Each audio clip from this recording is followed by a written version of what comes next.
Hi everyone, welcome to the BI man. और हम वापस आ चुके हैं अपने डेटा एनालिस्ट डोमेन नॉलेज के सीरीज़ में, जहां हम एचआर के बारे में बात करने वाले। ये वीडियो लाने में थोड़ी देर हो गई क्योंकि मैं पर्सनली चाह रहा था कि कुछ एचआर से मैं बात करूं अपने ऑफिस में भी और कई दूसरे इंडस्ट्री में, और उनका केपीआई समझूं। एक्चुअली वो रियल इंडस्ट्री में क्या देखते हैं, एक एनालिस्ट को किस नज़र से देखते हैं, और वो क्या चाहते हैं एनालिस्ट उनको वापस दे। जैसे हम लोग जब जानते हैं, मीम भी देखते हैं कि एचआर का काम सिर्फ रंगोली बनाना नहीं होता है। ट्रस्ट मी, ऐसा है। ये बिल्कुल गलत परसेप्शन है। बहुत बेहतरीन काम करते हैं, उनका मॉनिटरिंग कुछ अलग होता है, जो कि इस वीडियो में आप लास्ट क्वेश्चंस देखेंगे 7 और 8, मैंने कुछ 6 और 7 रखे हुए हैं यहाँ पे, तो आपको फील हो जाएगा कि रियली ये कुछ अलग ही मॉनिटर करते हैं और हम लोग के अंदर परसेप्शन कुछ अलग बना हुआ है।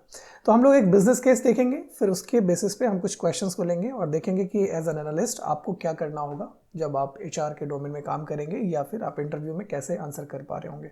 तो यहाँ पे आप देख पा रहे हैं स्क्रीन पे कि कंपनी का प्रोफाइल है। मान लीजिए कि अपेक्स ऑटो कंपोनेंट्स लिमिटेड एक कंपनी का नाम है, राइट, जहाँ पे वो ऑटो मैन्युफैक्चरिंग बनाती है, ऑटो की कंपोनेंट्स है। टोटल नंबर ऑफ एम्प्लॉयज़ जो आप देखना, यहाँ पे ध्यान देना, 850 है इनके पास अभी। और इनका जो प्लांट्स है, एक है प्लांट ए जिनमें हेवी प्रोडक्शन होता है, और बी है जहाँ पे असेंबली होता है, और एक कॉर्पोरेट ऑफिस है जो जैसे जनरली सब होता है। ये आपको बिजनेस के समझ में आ रहा होगा, ठीक है। अब इनके पास सेम क्या है, एचआर देख रहे हैं कि कॉस्ट जो है ना ओवर टाइम का इंक्रीज हो गया 38% से। फिर अट्रीशन जो है, लोग छोड़ के जा रहे हैं, कोई भी रीज़न हो वो देखना चाहेंगे, और स्पेशली अमंग शॉप फ्लोर में जो वर्कर हैं वो बहुत जल्दी छोड़ के जा रहे हैं। हायरिंग भी स्लो हो रही है इनकी, सुपरविजन भी थोड़ा सा वीक है, कंप्लेन आ रही है। एचआर के जो हेड हैं, सीएफओ है, वो बहुत ही अंडर प्रेशर हैं। उनको एक प्रॉपर विजिबिलिटी चाहिए कि हो क्या रहा है। डेटा बहुत है उनके पास, लेकिन उनको प्रॉपर समझ नहीं आ रहा है कि उन्हें कैसे देखना है और क्या प्रॉब्लम आ रहा है। तो हम दो चीज़ों के ऊपर बात करेंगे, एक व्हाट एंड एक वाई, जो हमारा यूएसपी है, और हम इसके ऊपर ही काम करने वाले हैं, राइट। तो पहले देख रहे हैं हमारा क्वेश्चन क्या है कि वेयर वी आर लैकिंग, ठीक है। Second, why this is happening, and what should I fix first, ठीक है। इन चीज़ों के ऊपर नजर रखेंगे, वन बाय वन जाएंगे। लास्ट का जो 7-8 क्वेश्चन है, आप शायद सोच नहीं पा रहे कि एचआर ऐसे भी काम करता है, और फैक्ट है कि आज के टाइम में एचआर कुछ इस डायरेक्शन में बहुत काम कर रही है, वो आपको भी पता चलेगा। तो आइए पहला क्वेश्चन देखते हैं हमारा, जो कि नॉर्मल है। सबसे पहले हम देखेंगे कि क्या do we have enough people today to run production safely. ये पहला क्वेश्चन होता है। मान लीजिए कि टोटल हमारा एक प्लांट है, जहाँ पे प्लांट ए में हम बात कर रहे हैं, हमें 300 लोगों की ज़रूरत है। 300 लोग चाहिए उस प्लांट में चलाने के लिए, मशीन्स को चलाने के लिए, ऑपरेट करने के लिए, प्रोडक्शंस के लिए। लेकिन अभी हमारे पास सिर्फ 278, ऐसा मानते हैं कि हमारे पास एम्प्लॉय हैं अवेलेबल। तो हमारे पास क्या हुआ, 22 पीपल का शॉर्टेज है। अगर ऐसा है तो क्या हो सकते हैं इसके रिपरकशंस, क्या हो सकते हैं इनके रीजंस मैं देखूंगा। पहले मैं दिखाता हूँ इनके कंसिक्वेंसेस क्या हो सकते हैं। पहला है, क्या प्रोडक्शन पे स्ट्रेस आएगा। डेफिनेटली जो 22 लोगों का शॉर्टफॉल है वो तो एग्जिस्टिंग से ही कराएंगे, राइट। तो क्या हो जाएगा ना, सुपरवाइजर्स जो हैं ओटी के लिए पुश करेंगे कि जो लोग हैं आप शिफ्ट में रुको, और ये पुश करते हैं उनको कि आप थोड़ा सा ओटी में रुक के काम करो। डेफिनेटली वो बोलेंगे पे करूंगा समथिंग कुछ और, तो वो ओवर स्ट्रेस होते हैं और उनको पुश करते हैं। ये फैक्ट है, ये मैंने भी देखा है, और आप भी जब जाएंगे देखेंगे ऐसा होता है। फिर कहीं ना ये सेफ्टी का कंसर्न आता है। अगर कोई ओवर स्ट्रेस हो जाए, फटीग हो जाए, तो सेफ्टी का कंसर्न आता ही है। तो एज एन एनालिस्ट आपका क्या जॉब रहेगा और आप इसको कैसे टैकल करेंगे, तो ये एक इंपॉर्टेंट है। यहाँ पे देखिए, आप क्या करेंगे ना, एक वीकली या डेली आप ट्रेंड देखेंगे हेड काउंट का कि कैसे जा रहा है, कितना शॉर्टफॉल आ रहा है। उसके बेसिस पे प्रोडक्शन प्लानिंग करेंगे, या प्रोडक्शन मैनेजर देखते हैं, उसके बेसिस पे ओटी भी डिसाइड करते हैं कि किसको कितना देना है। फिर डिपार्टमेंट वाइज भी देखेंगे, क्योंकि ये कितने डिपार्टमेंट में कितने शॉर्टफॉल हो रहे हैं, है ना। हो सकता है 22 एक ही डिपार्टमेंट से ना, अलग अलग डिपार्टमेंट से हो। तो उसके बेसिस पे आप सिंपल एक केपीआई निकालेंगे, head count equals to count of employee where status equals to active. ये बहुत ही सिंपल है, ओवरऑल आपको देखना है। आते हैं दूसरे क्वेश्चन पे। दूसरे क्वेश्चन पे आप देखोगे, थोड़ा सा इससे ध्यान से समझना कि who is living from where. ये एक इंपॉर्टेंट अंडरस्टैंडिंग होता है एचआर के लिए। ये एक बहुत ही कह सकते हैं इंपॉर्टेंट केपीआई होता है। मान लेते हैं कि एट्रिशन रेट का मतलब होता है कि कितने लोग छोड़ के जा रहे हैं। ये एक हर एक इंडस्ट्री में होता है, आप सब जानते हैं। अगर हमें रिक्रूट किया जा रहा है कहीं पे, आप समझो इस बात को, तो कहीं ना कहीं छोड़ के कोई गया होगा, तभी तो आपका या मेरा रिक्रूटमेंट हो रहा है। तो ये हमेशा हर इंडस्ट्री का ये एक ऑनगोइंग प्रोसेस है। कुछ लोग आते हैं, कुछ लोग जाते हैं। तो मान लीजिए 6% ओवरऑल एट्रिशन रेट है, तो आपको देखना, ये आप निकालेंगे कि आप प्लांट ए का 11% है, राइट, और सिर्फ कॉर्पोरेट में 2% है। तो एक क्वेश्चन आ रहेंगे, वाई, ये इतना ज़्यादा क्यों है प्लांट ए में। तो इसके कुछ क्वेश्चंस हो सकते हैं, रीजंस हो सकते हैं, आपके दिमाग में भी आ रहे हैं। तो यहाँ पे देखिए ये क्या रीजंस हो सकते हैं, आपको ऐसे एक्सप्लेन भी करना है और ऐसे ढूंढना है। हो सकता है कि ये जो प्लांट ए है बहुत ही रिमोट लोकेशन में, लोगों को लोकेशन पसंद नहीं आ रही है, वहाँ पे ट्रांसपोर्ट कम्युनिकेशन है, या जो फैमिली मैन उनको बच्चे के पढ़ाने के लिए अच्छे स्कूल्स नहीं है, हॉस्पिटल्स नहीं है, या फिर लाइफस्टाइल बहुत पुअर है, ठीक है। दूसरा, डिपार्टमेंट में क्या प्रॉब्लम, कोई स्पेसिफिक डिपार्टमेंट में उनको सपोर्ट नहीं मिल रहा, या काम करने का तरीका नहीं है, या प्रॉपर उनका इंफ्रास्ट्रक्चर नहीं, ये भी एक प्रॉब्लम हो सकता है, या कितना जल्दी वो निकल रहे हैं, ये भी एक क्वेश्चन है, ठीक है। फिर यहाँ पे आ जाएगा एज एनालिसिस, क्या नए उम्र के जो एम्प्लॉय हैं वो जल्दी निकल रहे हैं या पुराने वाले, ये सारे फैक्टर्स आ जाए। तो इस तरीके से आपको एज एन एनालिस्ट सोचना है, सिर्फ ये नंबर नहीं दिखाना है कि भाई प्लांट ए में 11% है और कॉर्पोरेट में 2% है। तो ये मैं जब कहानी की बात करता हूँ ना कि आपको you have to build a story, तो ये ऐसे करके आपको स्टोरी बनाना है और बताना है, तो एक बहुत इंपॉर्टेंट है। इसी से हम और आगे भी देखेंगे। तो इससे पहले देखते हैं थर्ड, कि क्या अगर जो ये हमारा 11% या लेट से कोई भी परसेंट, ये जो हमारा एट्रिशन हो रहा है, इसके पीछे क्या हमारा जो रिक्रूटमेंट का तरीका है वो गलत हो रहा है क्या, क्योंकि उनके ऊपर ही तो सवाल आएगा। एचआर आज लेकर आ रहे हैं तो उनके पीछे कॉस्ट है, उनका टाइम जा रहा है, और अगर वो जल्दी छोड़ के जा रहे हैं तो उनके ऊपर एक क्वेश्चन आएगा। तो उनको देखना है, मान लीजिए उन्होंने 50 पीपल को हायर किया, राइट, 50 पीपल में देख रहे हैं कि विद इन 6 मंथ आप ऐसे ग्राफ बनाएंगे लेट से, और यहाँ पे बिन्स बनाएंगे, बिन्स साइज जानते हैं ना, ये फ्रीक्वेंसीज जो कैलकुलेट करते हैं, हिस्टोग्राम जैसे बोलते हैं, और ऐसे आप बनाएंगे लेट से, और यहाँ देखेंगे ये विद इन 6 मंथ वाले हैं, ये 1 से 2 ईयर वाले हैं, 2 से 4 ईयर वाले हैं, और कितने इंप्लॉय छोड़ के जा रहे हैं। तो आप देखते हो कि विद इन 6 मंथ में 14 लोग छोड़ के जा रहे हैं। समझ रहे हो आप, 50 लोगों में अगर 14 लोग जा रहे हैं तो कितना हो गया, 28% एट्रिशन, अर्ली एट्रिशन, फिर ठीक है, और 2 लोग सिर्फ 1 साल बाद छोड़ रहे हैं। तो ये एक बहुत कंसर्न एरिया, ये आपके ऊपर क्वेश्चन आएगा कि क्या हो रहा है, तो इसके पीछे क्या रीज़न हो सकता है, आप मुझे कमेंट में बताइएगा। आप अगर एचआर डिपार्टमेंट में हैं तो आप तो आंसर कर ही पाएंगे, नहीं है तो आपको क्या लगता है। एक simple reasons as an analyst हम क्या सोच सकते हैं। पहला हो सकता है कि जेडी जो है ना मिसमैच हो रहा है, हमें जेडी दिखाया जाता ना एग्जांपल की पावर बीआई भी चाहिए, आपको टेबलो भी चाहिए, सिक्वल भी चाहिए, एडीएफ भी चाहिए, माइक्रोसॉफ्ट फैब्रिक, सब कुछ चाहिए, और जाने के बाद पता चला सिर्फ एक्सेल पे काम कर रहे हो आप, तो वहाँ पे आपका सेटिस्फैक्शन पूरा नहीं होगा। तो आप क्या करोगे, जल्दी छोड़ के चले जाओगे स्विच करके अगर चांस मिलेगा। सेम एक हर इंडस्ट्री में होता है, इस पॉइंट ऑफ व्यू से आपको सोचना है कि जेडी में आपको कुछ और बताया जाता है लेकिन काम और कुछ दिया जाता है, तो जेडी मिसमैच हो रहा है, तो ये एचआर का एक कंसर्न है। फॉल्स कमिटमेंट, डेफिनेटली ये भी एक बहुत बड़ा है। आपको बताया जाएगा कि भाई आपका सीटीसी इतना है बट इन हैंड मिलता कुछ और ही है, स्ट्रक्चर आपको सही से नहीं बताया जाता है, या फिर आपको कुछ बताया जाता है कि ये पक्ष मिलेंगे, वो पक्ष मिलेंगे, आप ऑफ साइड जाते हो तो ये मिलेगा, तो वो मिसमैच हो जाता है। तो ये भी एक रीज़न होता है कि छोड़ने का। फिर इंस्ट्रक्शंस ऑफ इंडक्शन के टाइम में उनको प्रॉपर सही तरीके से बताया नहीं जाता है कंपनी के प्रोफाइल के बारे में, ये सब सारे रीजंस। आप देख लो कितना प्रैक्टिकल है, और रियल इंडस्ट्री में ऐसा ही होता है।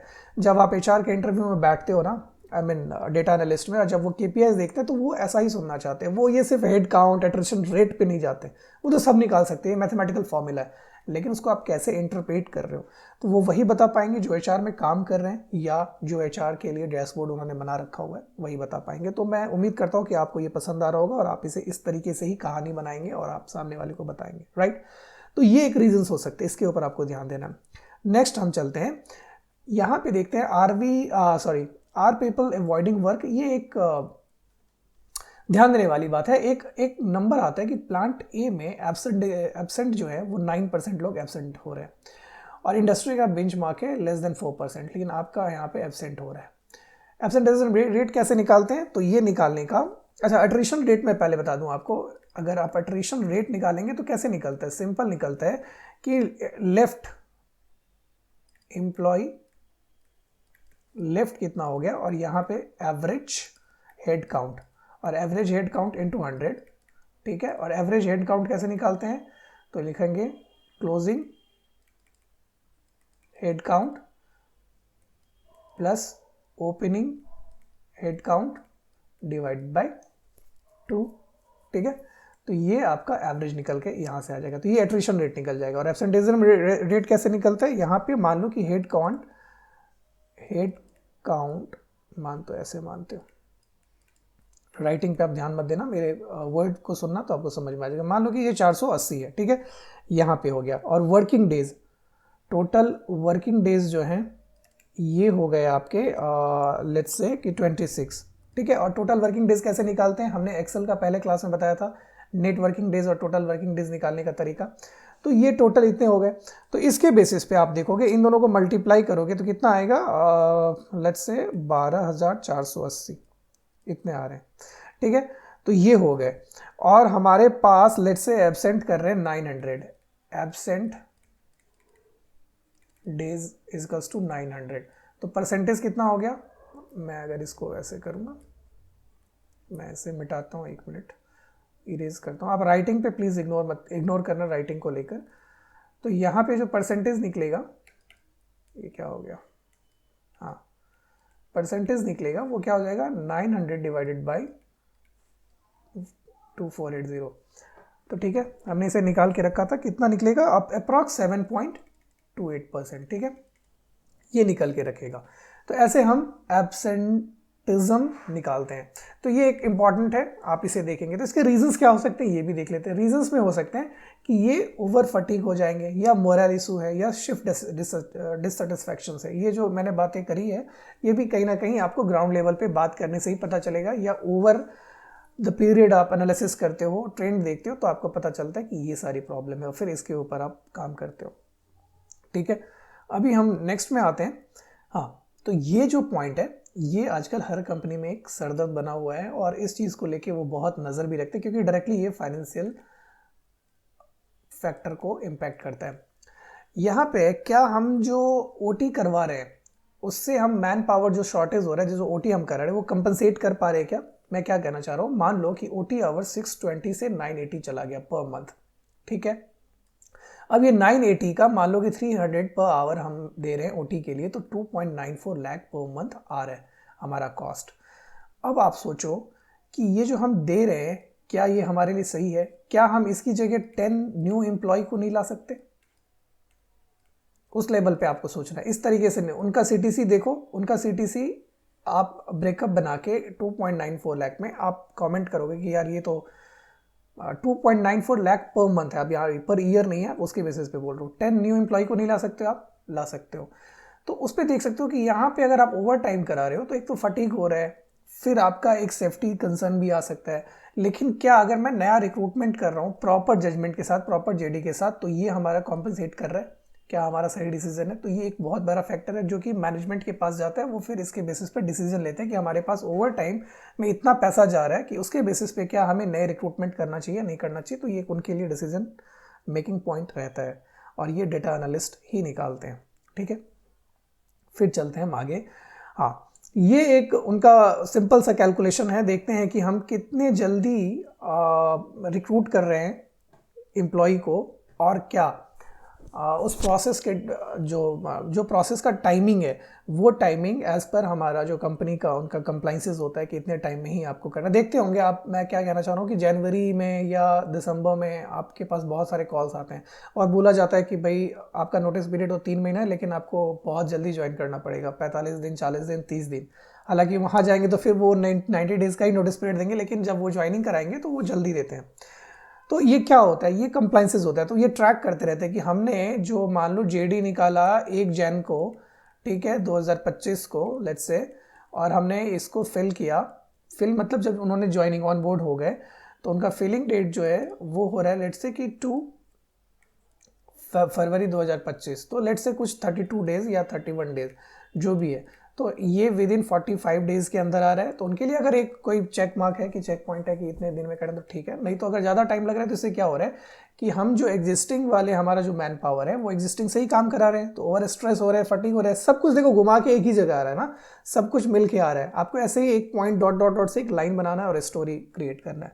तो इसको भी हमें देखना है कि कितना जल्दी हम कर रहे हैं, इसके प्रोसेस में डिले हो रहा है तो उसको हम डिग डाउन करेंगे और उसे फाइंड आउट करेंगे क्या प्रॉब्लम आ रहा है, ठीक है। अब जो क्वेश्चन 7 और 8 है, ये देखो, ये एक बहुत इंपॉर्टेंट आ गया। ये आजकल आ रहा है L&D डिपार्टमेंट, जो अगर हमारे सब्सक्राइबर्स में कोई भी काम कर रहे होंगे एचआर में तो इस चीज़ को रिलेट कर पाएंगे। इसे बोलते हैं लर्निंग एंड डेवलपमेंट डिपार्टमेंट। इनका काम ही है कि जो हमारे एग्जिस्टिंग जो एम्प्लॉई हैं उनको सही टाइम पे अप स्किल कराना है, ठीक है, अप स्किल कराना है, नई नई चीज़ों के बारे में इंफॉर्मेशन देना है कि ताकि वो सही चीज़ें सही हैंडल कर पाए। सपोज कि मेंटेनेंस टीम है, वो सही से काम नहीं कर पा रहे, देख रहे हैं, तो उनको ना 0.3 आवर्स पर मंथ ट्रेनिंग दी जा रही है। और उसके बाद वो मॉनिटर भी करते हैं क्या ट्रेनिंग के बाद वो कैसा परफॉर्म कर रहे हैं और ट्रेनिंग से पहला कैसा परफॉर्म कर रहे थे, इसके बेसिस पे वो हायर भी करते हैं। तो ये एक बहुत बड़ा फैक्टर है और फिर इस तरीके से क्वालिटी को मेजर करते हैं। ये असेसमेंट होता है यहाँ पे, डायरेक्टली ऐसे नहीं, तो उसका अलग डेटा होता है कि प्री असेसमेंट और आफ्टर असेसमेंट उनका परफॉर्मेंस कैसा हो रहा है। तो इससे ये देखना चाहते हैं कि हमारे जो एग्जिस्टिंग एम्प्लॉय हैं वो कैपेबल हैं भी या नहीं उस चीज़ को लेने के टाइम में। और इसी से रिलेटेड आप देखेंगे यहाँ पे एक चीज़ है कि इंटरनल मोबिलिटी और प्रमोशन रेट। इंटरनल मोबिलिटी क्या है, मान लो कि आप डिपार्टमेंट ए में काम कर रहे हो, लेट से ऑपरेशन में काम कर रहे हो, ठीक है, और एक डिपार्टमेंट बी है, ये है आपका सेल्स, ठीक है, ऑपरेशंस या आप बोलो तो मैन्युफैक्चरिंग, ठीक है। तो यहाँ पे कुछ बना रहे हो आप, ठीक है, प्रोडक्ट बना रहे हो और इसी प्रोडक्ट को आपको सेल करना है, राइट, इसी प्रोडक्ट को यहाँ पे सेल करना है।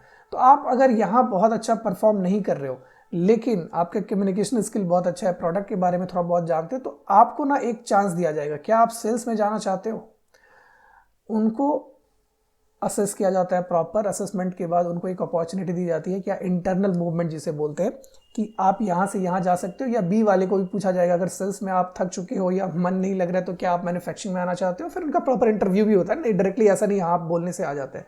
तो ऐसे में क्या होता है ना, शफलिंग करते हैं डिपार्टमेंट वाइज। तो दो चीज़ें होती हैं इससे, एक तो इनका जो डोमेन नॉलेज है वो बढ़ रहा है, सेल्स से मैन्युफैक्चरिंग सीख रहे हैं या मैन्युफैक्चरिंग वाले सेल्स सीख रहे हैं, तो आने वाले टाइम में उनका पर्सनल ग्रोथ भी हो रहा है। सेकंड, कंपनी के पॉइंट ऑफ व्यू से सोचो तो आप देखो कि इनका जो एक्सपर्टीज़ है मैन्युफैक्चरिंग का, जब वो सेल्स कर रहे होंगे तो डेफिनेटली उस प्रोडक्ट के बारे में बेहतर बता पाएंगे। और अगर सेल्स वाले आएंगे तो वो मैन्युफैक्चरिंग में बता पाएंगे भाई आपके अंदर ये क्वालिटी प्रॉब्लम आ रहा है, मैं देख रहा हूँ सेल्स में हमारे कस्टमर्स कंप्लेन कर रहे हैं। तो कहीं ना कहीं दोनों इंटरलेट कर रहे हैं और कहीं ना कहीं ये कंट्रीब्यूट भी कर रहे हैं अपनी कंपनी में। तो ये कुछ चीज़ें मैंने 7-8 KPIs बताए जो बेसिक बहुत ज़्यादा इंपॉर्टेंट है, बहुत कॉमन है HR के बीचों में ये चीज़ KPIs। तो इस चीज़ को लेकर आपको ध्यान देना, इसे और डिग डाउन करिएगा। ये जस्ट मैंने थोड़ा डेफिनेशन बताया, बहुत डेप्थ में आपको नहीं, डेप्थ क्या, ये अंडरस्टैंडिंग तो यही है। तो मैं आप सबसे रिक्वेस्ट करूंगा इसे और आप रिसर्च करिए, गूगल पे जाइए, ChatGPT से पूछिए और भी जो भी पूछना है इसे समझिए। और इसके बाद HR के ऊपर डैशबोर्ड बनाएंगे हम सब साथ में मिलकर और फिर इंटरव्यू में जाएंगे। तो आपका जो कॉन्फिडेंस लेवल रहेगा वो डेफिनेटली बहुत ही ऊपर जा चुका होगा, क्योंकि आपको अंडरस्टैंडिंग है डोमेन के बारे में। तो ये जो मैंने इन्फॉर्मेशन दी है आपको, मैं HR से कंसल्ट करके दिया। तो आप बिल्कुल 100% कॉन्फिडेंट रहिएगा कि जो भी इन्फॉर्मेशन दिया गया इस वीडियो में आप इसके साथ डेफिनेटली चल सकते हैं।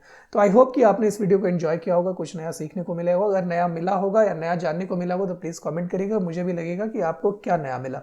हम फिर नए एक डोमेन सीरीज़ के साथ आएंगे, नॉलेज के साथ आएंगे। तब तक देखते रहिए और keep watching, keep smiling. Bye bye, take care.